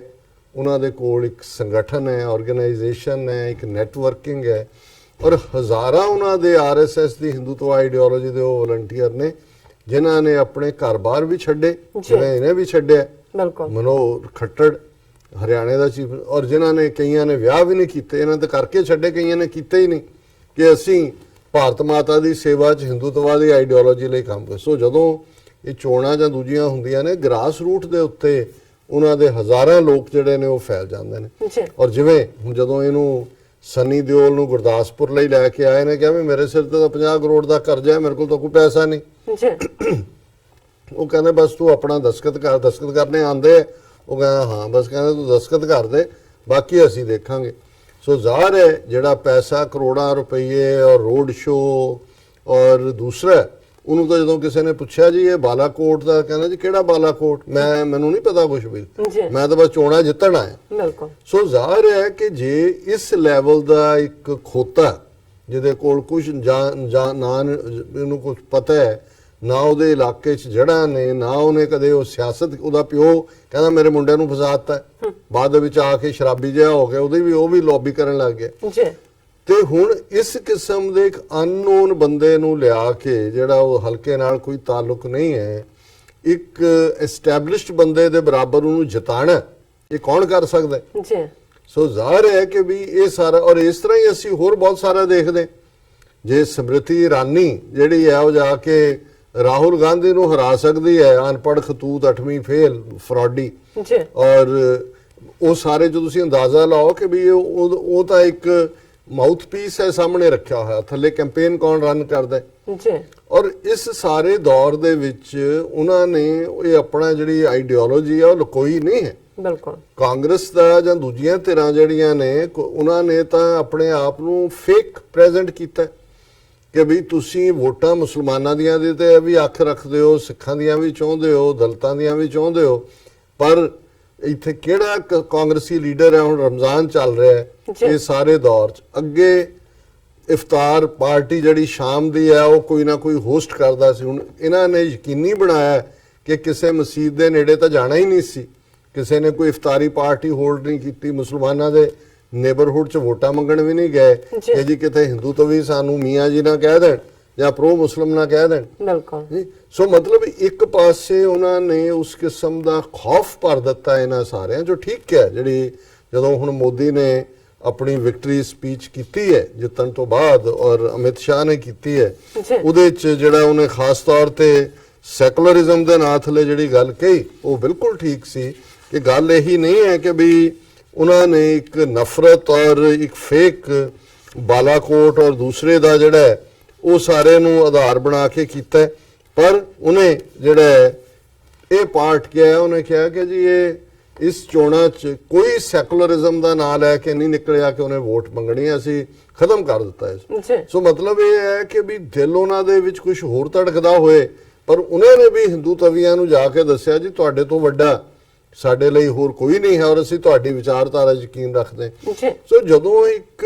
ਤਬਕਾ ਖੌਫ ਔਰ ਡਰ ਦੇ ਸਾਹਮਣੇ ਸਰੈਂਡਰ ਕਰ ਦਿੰਦਾ ਹੈ, ਜਿਵੇਂ ਕਾਂਗਰਸ ਔਰ ਵਿਰੋਧੀ ਧਿਰਾਂ ਨੇ ਕੀਤਾ, ਤੇ ਫਿਰ ਜ਼ਾਹਰ ਹੈ ਜੇ ਲੋਕਾਂ ਨੇ ਮੰਨਣਾ ਹੀ ਹੈ ਤਾਂ ਉਹਦੀ ਗੱਲ ਕਿਉਂ ਨਾ ਮੰਨਣ ਜਿਹਦਾ ਖੌਫ ਸਾਰੇ ਦੂਜੇ ਵੀ ਮੰਨਦੇ ਨੇ। ਸੋ ਕੁੱਲ ਮਿਲਾ ਕੇ ਔਰ ਇਹ ਸਾਰਾ ਝੂਠ ਜਿਵੇਂ ਵੇਚਿਆ, ਆਰਮੀ ਨੂੰ ਇਸਤੇਮਾਲ ਕੀਤਾ, ਚੀਫ ਇਲੈਕਸ਼ਨ ਕਮਿਸ਼ਨ ਜਿਹੜਾ ਉਹ ਸਾਰਾ ਇਹਨਾਂ ਦੇ ਨਾਲ ਰਲਿਆ ਹੋਇਆ, ਕਿਸੇ ਹੱਦ ਤੱਕ ਸੁਪਰੀਮ ਕੋਰਟ, ਕਿਉਂਕਿ ਸੁਪਰੀਮ ਕੋਰਟ ਤੋਂ ਉਹਨਾਂ ਨੂੰ ਫੀਅਰ ਸੀ ਕਿ ਇੱਥੋਂ ਕੁਛ ਨਾ ਕੁਛ ਜਿਹੜਾ ਉਹ ਆਸ ਐਨ ਉਹਦੇ ਨੇੜੇ ਆ ਕੇ ਉਹਨਾਂ ਨੇ ਇੱਕ ਔਰਤ ਤੋਂ ਜਿਹੜਾ ਹੈ ਉਹਦੇ ਤੇ ਚਾਰਜ ਲਵਾਤੇ, ਚੀਫ ਜਸਟਿਸ ਦੇ ਸੈਕਸ਼ੂਅਲ ਹਰਾਸਮੈਂਟ ਦੇ, ਔਰਤਾਂ ਦੇ ਪ੍ਰੋਟੈਸਟ 2-4 ਕਰਾਤੇ, ਉਹ ਟਿਕ ਕੇ ਬਹਿ ਗਏ। ਸੋ ਜ਼ਾਹਰ ਹੈ ਕਿ ਜਦੋਂ ਸਾਰਾ ਸਿਸਟਮ ਹੀ ਤੁਹਾਡੇ ਨਾਲ ਲੱਗਾ ਹੋਇਆ ਹੈ ਔਰ ਮੀਡੀਆ ਪਹਿਲਾਂ ਹੀ ਉਹਨਾਂ ਨੇ ਕੰਟਰੋਲ ਕੀਤਾ ਹੋਇਆ ਸੀ, ਸੋ ਉਸ ਚੋਂ ਜੋ ਨਤੀਜਾ ਸਾਹਮਣੇ ਆਇਆ, ਕਿਉਂਕਿ ਮੈਂ ਹੁਣ ਸੀਟਾਂ ਤਾਂ ਨਹੀਂ ਗਿਣਾਣੀਆਂ, ਤੁਸੀਂ ਸਾਰੇ ਦੇਖ ਹੀ ਰਹੇ ਹੋ ਕਿ 300 ਤੋਂ ਜ਼ਿਆਦਾ ਸੀਟਾਂ, 350 ਦੇ ਨੇੜੇ ਆਪਣੇ ਅਲਾਈਜ਼ ਨਾਲ ਮਿਲਾ ਕੇ, ਔਰ ਜੇ ਦੇਖਣਾ ਹੋਏ ਸਿਰਫ 2 ਸਟੇਟਾਂ ਜਿਨ੍ਹਾਂ ਦੇ ਵਿੱਚ ਤਮਿਲਨਾਡੂ ਔਰ ਕੇਰਲਾ, ਜਿੱਥੇ ਸਾਊਥ ਦੇ ਵਿੱਚ ਇਹਨਾਂ ਦਾ ਰੱਥ ਰੁਕਿਆ, ਔਰ ਤਮਿਲਨਾਡੂ ਦੇ ਵਿੱਚ ਜ਼ਾਹਰ ਹੈ ਕਿ ਡੀਐਮਕੇ ਦਾ ਜਿਹੜਾ ਫਾਊਂਡਰ ਕਰੁਣਾਨਿਧੀ, ਉਹਦਾ ਬੇਟਾ ਸਟਾਲਿਨ,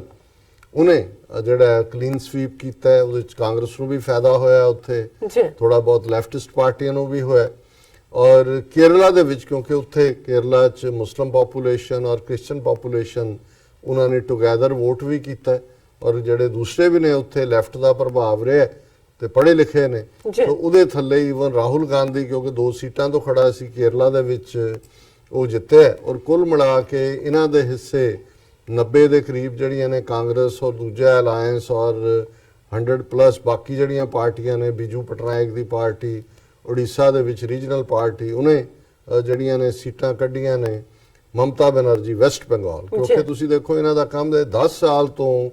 ਬੰਗਾਲ 'ਚ ਮਮਤਾ ਬੈਨਰਜੀ ਦੇ ਕਿਲੇ ਦੇ ਵਿੱਚ ਮਗੌਰਾ ਕਰਨਾ ਚਾਹੁੰਦੇ ਸੀ। ਬਿਲਕੁਲ। ਔਰ ਉਹਨਾਂ ਨੇ ਕਿਵੇਂ ਉੱਥੇ ਪਹਿਲਾਂ, ਕਿਉਂਕਿ ਬੰਗਾਲ ਦੇ ਵਿੱਚ 30% ਦੀ ਆਬਾਦੀ ਮੁਸਲਮਾਨਾਂ ਦੀ ਹੈ ਔਰ ਮੁਸਲਮਾਨਾਂ ਦੀ solid vote plus Bengali by and large, ਜਦੋਂ ਮਮਤਾ ਬੈਨਰਜੀ ਨੇ ਪਿਛਲੇ 10 ਸਾਲ ਤੋਂ ਉੱਥੇ ਸੱਤਾ ਖੋਈ ਤੇ ਕਮਿਊਨਿਸਟਾਂ ਦੇ ਕੋਲ ਸੀ ਤੇ 40 ਸਾਲ ਜਿਹੜੇ ਨੇ ਉੱਥੇ ਕਾਮਰੇਡ ਰਹੇ। ਬਿਲਕੁਲ। ਔਰ ਉਸ ਤੋਂ ਪਹਿਲਾਂ ਕਾਂਗਰਸ ਸੀ। ਸੋ ਉੱਥੇ ਕਦੇ ਵੀ, ਹਾਲਾਂਕਿ ਜਿਹਨੇ ਭਾਰਤੀ ਜਨਸੰਘ ਬਣਾਇਆ 1998 1948 49 ਦੇ ਵਿੱਚ, ਉਹ ਇੱਕ ਬੰਗਾਲੀ ਸੀ, ਸ਼ਿਆਮਾ ਪ੍ਰਸਾਦ ਮੁਖਰਜੀ। ਪਰ ਜਿਵੇਂ ਜਿਹਨੇ ਆਰੀਆ ਸਮਾਜ ਚਲਾਇਆ, ਬਿਲਕੁਲ ਐਕਸਟ੍ਰੀਮ ਹਿੰਦੂ ਨਫ਼ਰਤ ਵਾਲੀ ਜਮਾਤ ਸਵਾਮੀ ਦਇਆਨੰਦ ਸਰਸਵਤੀ, ਉਹ ਸਰਸਵਤੀ ਬ੍ਰਾਹਮਣ ਸੀ ਗੁਜਰਾਤ ਦਾ, ਪਰ ਆਰੀਆ ਸਮਾਜ ਦੀਆਂ ਜੜ੍ਹਾਂ ਕਦੇ ਗੁਜਰਾਤ 'ਚ ਨਹੀਂ ਲੱਗੀਆਂ। ਉਹ ਪੰਜਾਬ 'ਚ ਲਹਿੰਦੇ ਪੰਜਾਬ 'ਚ ਆ ਕੇ ਪੰਜਾਬੀ ਹਿੰਦੂ ਆਰੀਆ ਸਮਾਜੀ ਬਣਿਆ, ਜਿਹਨੇ ਸਿੱਖਾਂ ਦੀਆਂ ਜੜ੍ਹਾਂ 'ਚ ਤੇਲ ਦਿੱਤਾ। ਔਰ ਇਸੇ ਤਰ੍ਹਾਂ ਸ਼ਿਆਮਾ ਪ੍ਰਸਾਦ ਮੁਖਰਜੀ ਦੇ ਜਨਸੰਘ ਦੀ ਫਾਊਂਡਰ ਉਹ ਸੀ, ਮਰਿਆ ਵੀ ਕਸ਼ਮੀਰ ਦੀ ਇੱਕ ਜੇਲ੍ਹ 'ਚ, ਲੇਕਿਨ ਕਦੇ ਬੰਗਾਲੀ ਜਿਹੜੇ ਹੈ, ਬੰਗਾਲ 'ਚ ਇੱਕ ਅੱਧੀ ਸੀਟ ਇਹਨਾਂ ਨੂੰ ਬੜੀ ਮੁਸ਼ਕਲ ਨਾਲ ਮਿਲਦੀ ਰਹੀ। ਔਰ ਇਹ ਲੱਗੇ ਹੋਏ ਸੀ ਕਿ ਬੰਗਾਲ ਦੇ ਵਿੱਚ ਅਸੀਂ ਵੜਨਾ ਉਹਨਾਂ ਨੇ। ਔਰ ਕਿਵੇਂ ਹੌਲੀ ਹੌਲੀ ਹੌਲੀ ਅੱਜ ਇਹ ਹਾਲ ਹੈ ਵੀ ਆਲਮੋਸਟ ਅੱਧੀਆਂ ਦੇ ਨੇੜੇ ਜਿਹੜੇ 2-3 ਸੀਟਾਂ ਛੱਡ ਕੇ ਸ਼ਾਇਦ 17-18 ਸੀਟਾਂ ਵੈਸਟ ਬੰਗਾਲ 'ਚ ਬੀਜੇਪੀ ਨੇ ਲਈਆਂ ਔਰ ਵੋਟ ਉਹਨਾਂ ਦੀ ਪੋਲ ਪਰਸੈਂਟੇਜ ਵੀ ਦੁੱਗਣੀ ਹੋਈ ਹੈ। ਔਰ ਜ਼ਾਹਰ ਹੈ ਵੀ ਆਉਣ ਵਾਲੀਆਂ ਅਸੈਂਬਲੀ ਚੋਣਾਂ ਦੇ ਵਿੱਚ ਜਿਹੜਾ ਉਹ ਇਹ ਵੀ ਹੋ ਸਕਦਾ ਮਮਤਾ ਬੈਨਰਜੀ ਦੀ ਸਰਕਾਰ ਨੂੰ ਆਨੇ ਬਹਾਨੇ ਡਿਸਮਿਸ ਕਰਕੇ ਰਾਈਟ ਵੇ ਵੀ ਚੋਣਾਂ ਕਰਵਾ ਸਕਦੇ ਨੇ। ਪਰ ਉਸ ਤੋਂ ਬਾਅਦ ਵੀ ਜੇ ਹੁੰਦੀਆਂ ਨੇ ਤੇ ਬੀਜੇਪੀ ਲੈਫਟਿਸਟ ਇੱਕ ਪਾਸੇ ਹੋ ਗਏ ਨੇ, ਉਹਦੇ 'ਚ ਕੀ ਪਲੇਅਰ ਦੇ ਤੌਰ ਤੇ ਉਭਰਨਗੇ। ਔਰ ਬਾਕੀ ਅਸੀਂ ਦੇਖਦੇ ਹਾਂ ਕਿ ਵੀ ਇਹ ਜਿਹੜਾ ਹਿੰਦੂਤਵਾ ਦਾ ਜਗਰਨੌਟ ਹੈ, ਇਹ ਵੈਸਟ ਬੰਗਾਲ 'ਚ ਮਮਤਾ ਬੈਨਰਜੀ ਨੇ ਪਾਰਸ਼ੀਅਲੀ, ਪਰ ਕੇਰਲਾ ਔਰ ਤਮਿਲਨਾਡੂ ਦੇ ਵਿੱਚ ਰੁਕਿਆ ਹੈ। ਔਰ ਪੰਜਾਬ ਦੀ ਗੱਲ ਅਸੀਂ ਥੋੜੇ ਕਿਉਂਕਿ ਵੇਰਵੇ ਨਾਲ ਕਰਨੀ ਹੈ, ਇਹਨੂੰ ਮੈਂ ਟੁਵਰਡਸ ਕਲੋਜ਼ਿੰਗ ਰੱਖਣਾ ਚਾਹੁੰਦਾ ਸੀ। ਲੇਕਿਨ ਇੱਕ ਗੱਲ ਇਹਦੇ 'ਚੋਂ ਜ਼ਾਹਰ ਹੈ ਕਿ ਭਾਰਤ ਦੇ ਮੈਜੋਰਿਟੀ ਹਿੰਦੂਆਂ ਨੇ ਇਸ ਦੇ ਉੱਤੇ ਮੋਹਰ ਲਾਈ ਹੈ ਕਿ ਉਹਨਾਂ ਨੂੰ ਇਹ ਹਿੰਦੂਤਵਾ ਵਾਲਾ ਜਿਹੜਾ ਦੇਸ਼ ਹੈ ਉਹ ਐਕਸੈਪਟੇਬਲ ਹੈ, ਉਹ ਹਿੰਦੂ ਰਾਸ਼ਟਰ 'ਚ ਯਕੀਨ ਰੱਖਦੇ ਨੇ। ਔਰ ਇਸ ਵਾਰ ਬਿਹਾਰ ਦੇ ਵਿੱਚ ਤੁਸੀਂ ਦੇਖੋ, ਜਿੱਥੇ ਕਿ ਬਿਲਕੁਲ ਕਲੀਨ ਸਵੀਪ ਆਲਮੋਸਟ 40 ਚੋਂ 39 ਸੀਟਾਂ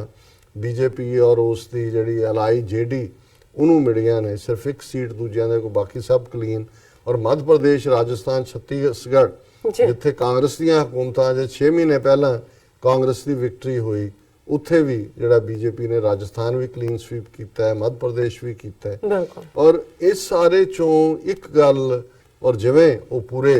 ਇਸ ਵੇਲੇ ਫੁੰਕਾਰੇ ਮਾਰ ਰਹੇ ਨੇ, ਬਣੇਗਾ ਕੀ ਭਾਰਤ ਦਾ, ਗਵਾਂਢੀ ਦੇਸ਼ਾਂ ਨਾਲ ਕੀ ਹੋਗਾ, ਮੈਂ ਇੱਕ ਸੈਗਮੈਂਟ ਹੋਰ ਇਹਦੇ ਤੇ ਕਰਨਾ ਹੈ। ਉਸ ਸੈਕੰਡ ਸੈਗਮੈਂਟ 'ਚ ਅਸੀਂ ਗਵਾਂਢੀ ਔਰ ਇਹਦੀਆਂ ਨੁਆਂਸਿਸ ਕੀ ਨੇ। ਲੇਕਿਨ ਪੰਜਾਬ ਦੇ ਹਵਾਲੇ ਨਾਲ ਮੈਂ ਜ਼ਰੂਰ ਗੱਲ ਕਰਨੀ ਚਾਹੁੰਦਾ,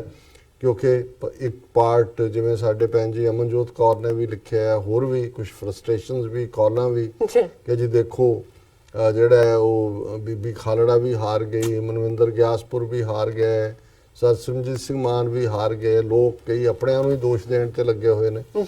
ਮੈਂ ਸਮਝਦਾ ਵੀ ਪੰਜਾਬ ਦੇ ਵਿੱਚ ਇਹਦੇ 'ਚ ਕੋਈ ਸ਼ੱਕ ਨਹੀਂ ਹੈ ਕਿ ਪੰਜਾਬ ਦੀਆਂ 13 ਸੀਟਾਂ ਚੋਂ 8 ਕਾਂਗਰਸ ਨੇ ਲਈਆਂ, 2 ਘਰ ਵਾਲੀ ਜਿਹਨੂੰ ਕਹਿੰਦੇ ਨੇ ਬਾਦਲ ਔਰ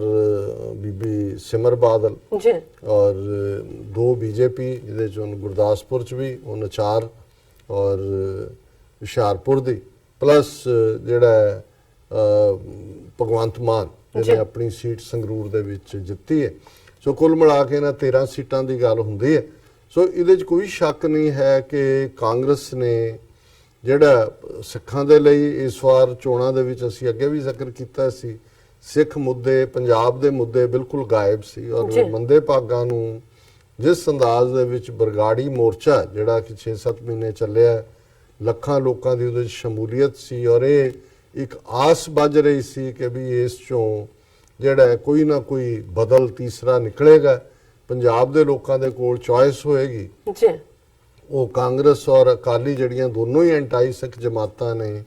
ਔਰ ਜਿਨ੍ਹਾਂ ਨੇ ਇੱਕ ਜਾਂ ਦੂਜੀ ਧਿਰ ਨੇ ਕਾਂਗਰਸ ਜਿਹਨੇ ਇੱਕ ਤੋਂ ਬਾਅਦ ਇੱਕ ਨਸਲਕੁਸ਼ੀ ਕੀਤੀ ਜੂਨ 84 ਨਵੰਬਰ 84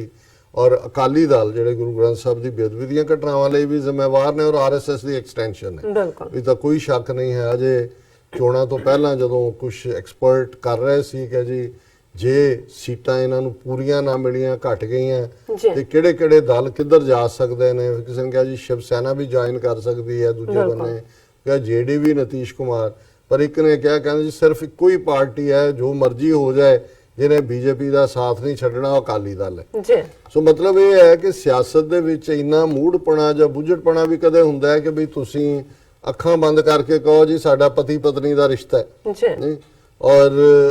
ਉਹਨਾਂ ਹਾਲਾਤਾਂ 'ਚ ਉਹਨਾਂ ਨੇ ਅਕਾਲੀ ਦਲ ਜਾਂ ਸਿੱਖ ਫੈਕਟਰ ਨੂੰ ਪਹੁੰਚਾ ਦਿੱਤਾ ਸੋ ਇਹਦੇ 'ਚ ਕੋਈ ਸ਼ੱਕ ਨਹੀਂ ਹੈ ਵੀ ਲੋਕਾਂ ਨੇ ਆਪਣਾ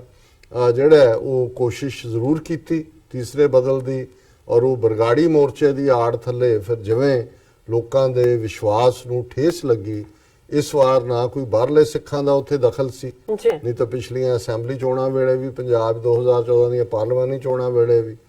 ਚਾਰਟਰਡ ਜਹਾਜ਼ ਇਥੋਂ ਗਏ ਸੀ ਲੱਖਾਂ ਡਾਲਰ ਗਏ ਸੀ ਔਰ ਉਹਨਾਂ ਨੇ 4 ਸੀਟਾਂ ਆਮ ਆਦਮੀ ਨੂੰ ਜਿਤਾਈਆਂ ਸੀ ਔਰ ਅਸੈਂਬਲੀ ਚੋਣਾਂ ਵੇਲੇ ਸਭ ਤੋਂ ਵੱਡੀ party opposition Aam Aadmi party ਸੋ ਬਾਹਰਲੇ ਸਿੱਖਾਂ ਦਾ ਕੋਈ ਦਖਲ ਨਹੀਂ ਸੀ ਲੇਕਿਨ ਮੈਂ ਇਹ ਸਮਝਦਾ ਵੀ ਗੱਲ ਇਹ ਨਹੀਂ ਹੈ ਵੀ ਇਹ ਕੈਂਡੀਡੇਟ ਜਿੱਤੇ ਇਹਦੇ ਬਾਵਜੂਦ ਇੱਕ ਪਾਸੇ ਪੈਸਾ ਸ਼ਰਾਬ ਇਨਫਲੂਐਂਸ ਔਰ ਪੈਟਰੀਓਟਿਜ਼ਮ ਔਰ ਨੈਸ਼ਨਲਿਜ਼ਮ ਔਰ ਉਹ ਸਾਰੇ ਹੀ ਜਿਹੜੇ ਖਾਣੇ ਪਰੋਸੇ ਜਾ ਰਹੇ ਸੀ ਇਹਦੇ ਬਾਵਜੂਦ ਜਿਵੇਂ ਸਿੰਗਲ ਹੈਂਡਡਲੀ ਬੀਬੀ ਪਰਮਜੀਤ ਕੌਰ ਖਾਲੜਾ ਜਾਂ ਮਲਵਿੰਦਰ ਸਿੰਘ ਗਿਆਸਪੁਰ ਜਾਂ ਸਰ ਸਿਮਰਨਜੀਤ ਸਿੰਘ ਮਾਨ ਜਾਂ ਇਵਨ ਸੁਖਪਾਲ ਖਹਿਰਾ ਉਹਨਾਂ ਨੇ ਆਪਣਾ ਕੈਂਪੇਨ ਲੀਡ ਕੀਤਾ ਜੇ 2.5 ਲੱਖ ਵੋਟਾਂ ਬੀਬੀ ਖਾਲੜਾ ਨੂੰ ਮਿਲਦੀਆਂ ਨੇ ਔਰ 1.5 ਲੱਖ ਦੇ ਕਰੀਬ ਮਲਵਿੰਦਰ ਗਿਆਸਪੁਰ ਹੈ 50,000 ਤੋਂ ਜ਼ਿਆਦਾ ਮਾਨ ਸਾਹਿਬ ਨੇ ਲਈਆਂ ਨੇ ਸੋ ਮੈਂ ਸਮਝਦਾ ਵੀ ਜਦੋਂ ਅਸੀਂ ਪੰਜਾਬ ਦੀ ਗੱਲ ਕਰਦੇ ਹਾਂ ਇੰਨੀਆਂ ਵੋਟਾਂ ਜਿਨ੍ਹਾਂ ਨੇ ਦਿੱਤੀਆਂ ਉਹਨਾਂ ਨੂੰ ਤਾਂ ਅਸੀਂ ਜਾਗਦੀਆਂ ਜ਼ਮੀਰਾਂ ਵਾਲੇ ਕਹੀਏ ਬਜਾਏ ਕਿ ਅਸੀਂ ਹੁਣੇ ਵੀ ਸੋਸ਼ਲ ਮੀਡੀਆ ਤੇ ਚੱਲ ਰਿਹਾ ਕੁਛ ਨਹੀਂ ਸਾਡੇ ਸਿਰ ਸਵਾ ਅਸੀਂ ਕਾਂਗਰਸ ਤੇ ਅਕਾਲੀ ਲੋਕਾਂ ਨੂੰ ਦੋਸ਼ ਨਾ ਦਿਓ ਪਹਿਲਾਂ ਆਪਣੀ ਕਰਤੂਤ ਦੇਖੋ ਕਿ ਵੀ ਤੁਸੀਂ ਕਿਹੜਾ ਬਦਲ ਲੋਕਾਂ ਨੂੰ ਦਿੱਤਾ ਲੋਕਾਂ ਨੇ 2012 ਚ ਤੁਹਾਡਾ ਸਾਥ ਦਿੱਤਾ ਜਦੋਂ ਰਾਜੋਆਣੇ ਨੂੰ ਫਾਂਸੀ ਦੇ ਬਲੈਕ ਵਾਰੰਟ ਸੀ ਸਾਰਾ ਪੰਜਾਬ ਸੜਕਾਂ ਤੇ ਨਿਕਲ ਆਇਆ ਗੁਰੂ ਗ੍ਰੰਥ ਸਾਹਿਬ ਦੀ ਬੇਅਦਬੀ ਹੋਈ 2015 4 ਲੱਖ ਸਿੱਖ ਸਰਬੱਤ ਖਾਲਸਾ ਚ ਪਹੁੰਚ ਗਿਆ ਪੰਜਾਬ ਦਾ ਉਹ ਮਰਨ ਲਈ ਤਿਆਰ ਸੀ ਜੇ ਅਸੀਂ ਨਕੰਮੇ ਨਿਕਲੇ ਇਹੀ ਬਰਗਾੜੀ ਦੇ ਮੋਰਚੇ ਵੇਲੇ ਦੀ ਗੱਲ ਹੈ ਕਿ ਇੱਕੋ ਵੇਲੇ ਇਕੱਠ ਲੰਬੀ ਚ ਵੀ ਸੀ ਪਟਿਆਲੇ ਚ ਵੀ ਕਾਂਗਰਸ ਔਰ ਅਕਾਲੀਆਂ ਨੇ ਰੱਖਿਆ ਉਹ ਤੋਂ ਦੁੱਗਣੀ ਜਨਤਾ ਜਿਹੜੀ ਉਹ ਬਰਗਾੜੀ ਸੀ ਏਜੰਸੀਆਂ ਨੂੰ ਫਿਕਰ ਪੈ ਗਿਆ ਸੀ ਸੋ ਬਾਕੀ ਜਿਹੜੇ ਇਲੈਕਸ਼ਨ ਦੇ ਆਸਪੈਕਟ ਨੇ ਓਵਰਆਲ ਅੱਜ ਹੀ ਅਸੀਂ ਦਾਵਤ ਦਿੱਤੀ ਹੈ ਸਲੀਮ ਮਲਕ ਸਾਹਿਬ ਜਿਹੜੇ ਐਨਾਲਿਸਟ ਨੇ ਉਹ ਸਾਡੇ ਸਟੂਡੀਓ 'ਚ ਆਏ ਹੋਏ ਨੇ ਔਰ 9:30 ਤੋਂ 10:30 1 ਘੰਟੇ ਦੀ ਪੈਨਲ ਡਿਸਕਸ਼ਨ ਜਿਹੜੀ ਐਕਸਕਲੂਸਿਵਲੀ ਯੂਜੂਅਲੀ ਅਸੀਂ ਪੈਨਲ ਡਿਸਕਸ਼ਨ ਫਰਾਈਡੇ ਕਰਦੇ ਹਾਂ ਪਰ ਕਿਉਂਕਿ ਅਸੀਂ ਇਹ ਸਮਝਿਆ ਕਿ ਇਸ ਤੋਂ ਪਹਿਲਾਂ ਕਿ ਹੁਣ ਤੱਕ ਕਈ ਬਾਲ ਲੈ ਕੇ ਦੌੜੇ ਹੋਏ ਨੇ ਨਾ ਕਈਆਂ ਨੇ ਕੁਝ ਬਣਾਇਆ ਹੋਇਆ ਇਹਨਾਂ ਦਾ ਕੋਈ ਕੁਝ ਐਟਲੀਸਟ ਸਾਡਾ ਪਰਸਪੈਕਟਿਵ ਔਰ ਮੈਂ ਇਹਨੂੰ ਕਨਕਲੂਡ ਕਰਾਂ ਇਸ ਨੋਟ ਦੇ ਉੱਤੇ ਵੀ ਜਿੰਨਿਆਂ ਦੀਆਂ ਵੀ ਕਾਲਾਂ ਆਈਆਂ ਮੈਂ ਤਾਂ ਉਹਨਾਂ ਨੂੰ ਵਧਾਈ ਦਿੱਤੀ ਔਰ ਮੈਂ ਕਿਹਾ ਵੀ ਨਹੀਂ ਫਿਕਰ ਕਰਨ ਦੀ ਲੋੜ ਨਹੀਂ ਹੈ ਖਾਲਿਸਤਾਨ ਦੀ ਮੂਵਮੈਂਟ ਨੇ ਇੱਕ ਵੱਡੀ ਛਾਲ ਮਾਰੀ ਹੈ ਮੈਂ ਕਿਹਾ ਜਿਨ੍ਹਾਂ ਸਿੱਖਾਂ ਨੂੰ ਅਸੀਂ ਨੇ ਨਾ ਸਮਝਾ ਸਕੇ ਖਾਲਿਸਤਾਨ ਨੂੰ ਹਾਂ ਉਹ ਹੁਣ ਇਹਨਾਂ ਨੂੰ ਜਿਹੜਾ ਇਹ ਸਮਝਾ ਦੇਣਗੇ ਸੋ ਜ਼ਾਹਰ ਹੈ ਕਿ ਜਿਹਨੂੰ ਕਹਿੰਦੇ ਨੇ ਵੀ ਪੀਰੀਅਡ ਆਫ ਟ੍ਰਿਬੂਲੇਸ਼ਨਸ ਟਰਬਲਸ ਹੈ ਪਰ ਇੱਕ ਗੱਲ ਦਾ ਇਹ ਧਿਆਨ ਰਹੇ ਕਿ ਵੀ ਅਲਟੀਮੇਟਲੀ ਮੈਂ ਅੱਜ ਇੱਕ ਅੰਗਰੇਜ਼ੀ ਦਾ ਫਰੇਜ਼ ਹਾਲਾਂਕਿ ਅੰਗਰੇਜ਼ੀ ਦਾ ਫਰੇਜ਼ ਦਾ ਇਸਤੇਮਾਲ ਹੁੰਦਾ ਹੁਣ ਇਸ ਤੇ ਸੌਂਗ ਵੀ ਹੈ ਕਿ heads you win tails I lose I cannot get the upper hand no matter what I do. You will always be the winner and I will always be the fool. ਹੁਣ ਇਹ ਹੈ ਕਿ ਜਦੋਂ ਤੁਸੀਂ majority versus minority ਹੈ ਹੁਣ ਜਿਨ੍ਹਾਂ ਦੇ ਹੱਥ 'ਚ ਪਾਵਰ ਹੈ ਕਾਂਗਰਸ ਜਾਂ ਬੀਜੇਪੀ ਦੋਨੋਂ ਹੀ ਹਿੰਦੂਤਵਾ ਦੇ ਕਾਰਡ ਔਰ ਨੋ ਮੈਟਰ ਉਹ ਜਿੱਤਦਾ ਜਾਂ ਉਹ ਜਿੱਤਦਾ ਜਿਹੜੀ ਅਕਲੀਤਾਂ ਨੇ ਉਹਨਾਂ ਦੇ ਲਈ ਤਾਂ ਕੋਈ ਬਚਾਅ ਨਹੀਂ ਸੀ ਪਰ ਇਹਦੇ ਤੋਂ ਹੀ ਇਹ ਜਿਹੜਾ ਪੰਜਾਬੀ ਦਾ ਇਹਦੇ ਤੇ ਇੱਕ ਨਿੱਕਾ ਜਿਹਾ ਕਪਲੇਟ ਬਣ ਜਾਂਦਾ ਹੈ ਜਿਹੜਾ ਸਾਰੀ ਕਹਾਣੀ ਨੂੰ ਕਹਿੰਦਾ ਹੈ ਕਿ ਛੁਰੀ ਖਰਬੂਜ਼ੇ ਤੇ ਡਿੱਗੇ ਜਾਂ ਖਰਬੂਜ਼ਾ ਛੁਰੀ ਤੇ ਸ਼ਾਮਤ ਤੇ ਬਦਕਿਸਮਤੀ ਖਰਬੂਜ਼ੇ ਦੀ ਹੈ ਸੋ ਜ਼ਾਹਰ ਹੈ ਵੀ ਘੱਟ ਗਿਣਤੀਆਂ ਨੂੰ ਹੁਣ ਇਹ ਸਮਝ ਲੈਣਾ ਚਾਹੀਦਾ ਹੈ ਕਿ ਵੀ ਸਾਡੇ ਲਈ ਉਸ ਖਿੱਤੇ ਦੇ ਵਿੱਚ ਸਿੱਖ, ਮੁਸਲਮਾਨ, ਈਸਾਈ, ਦਲਿਤ ਅਸੀਂ ਐਗਜ਼ਿਸਟ ਨਹੀਂ ਕਰਦੇ, ਕਿਉਂਕਿ ਸਾਰੀ ਜਿਹੜੀ ਇਲੈਕਸ਼ਨ ਹੈ ਉਹ ਤਾਂ ਮੁਸਲਮਾਨਾਂ ਘੱਟ ਗਿਣਤੀਆਂ ਦੇ ਖਿਲਾਫ ਨਫ਼ਰਤ ਦੇ ਉੱਤੇ ਮਬਨੀ ਸੀ। ਬਿਲਕੁਲ। ਔਰ ਜਿਸ ਥੰਪਿੰਗ ਮੈਜੋਰਿਟੀ ਦੇ ਨਾਲ ਇਹਨਾਂ ਨੂੰ ਵਿਕਟਰੀ ਦਿੱਤੀ ਹੈ, ਸੋ ਜ਼ਾਹਰ ਹੈ ਵੀ ਲੋਕ, ਸੋ ਅਸੀਂ ਤਾਂ ਉਹਨਾਂ ਦੇ ਲਈ, ਜਿਵੇਂ ਉਹ ਨਾਰਥ ਈਸਟ ਦੇ ਮੁਸਲਮਾਨਾਂ ਨੂੰ ਜਿਨ੍ਹਾਂ ਨੂੰ ਇਲੀਗਲ ਕਹਿ ਕੇ ਅਮਿਤ ਸ਼ਾਹ ਨੇ ਕਿਹਾ ਸੀ ਕਿ ਇਹ ਟਰਮਾਈਟਸ ਨੇ, ਜੀ, ਇਹ ਸ਼ੌਕ ਹੈ। ਬਿਲਕੁਲ। ਸੋ ਅਸੀਂ ਤਾਂ ਜਾਂ ਟਰਮਾਈਟ ਹੈ ਜਾਂ ਐਕਸਟ੍ਰੀਮਿਸਟ ਹੈ ਜਾਂ ਦਹਿਸ਼ਤਗਰਦ ਹੈ, ਔਰ